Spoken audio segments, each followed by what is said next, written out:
Off the hook this afternoon here at Wavy TV 10. Hockey fans really wanted to watch that Pens Flyers game, and they were wondering why it wasn't on. That was because of the Stanley Cup presentation going on in LA. Then the puck finally dropped in Philly, and everyone was happy. And some guys who you've been used to seeing out at Scope are now playing up in the NHL. The Anaheim Ducks open up the season against the Vancouver Canucks tonight.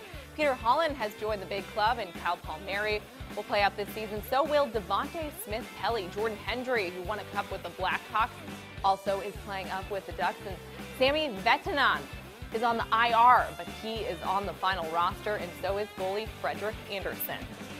And a big congrats to former Admiral Corey Conacher, last year's AHL MVP, made the final roster of the Tampa Bay Lightning. I talked to Corey earlier this week after he learned he made the final cut. He told me he's very excited for tonight's game. Two other players will be joining him who were on that championship team here, Cedric Labrie and Keith Aulie.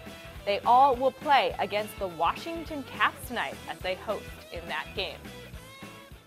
Meanwhile, it's the 6th annual Pink in the Rink night at Scope for tonight's Admirals game against the St. John's Ice Caps. Pink Ice to help raise awareness for breast cancer, and this has really become one of the biggest nights on the Admirals calendar. And the work to get the pink ice started right after last night's game. The ice crew shaves off a couple of layers of the ice, then they flood it and add a pink pigment to the ice and flood it some more to get that clear coat. So a busy 24 hours for the Admirals staff. We had to do all that from the time the game ended to be able to be ready for tonight or this morning's morning skate. So guys were up all night. I was getting texts at 4 in the morning, pictures of how the ice looked, and I think it came out really good. And while the ice looks great tonight, that wasn't the case in the first Pink in the Rink night. Director of Media Relations Keith Phillips remembers that night back in January of 2008.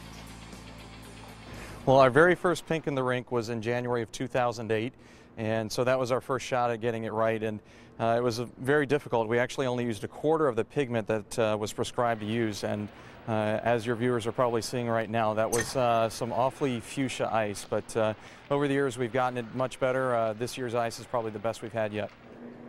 So the ice should be good at Scope tonight. The Pink in the Rink night benefits the Tidewater affiliate of the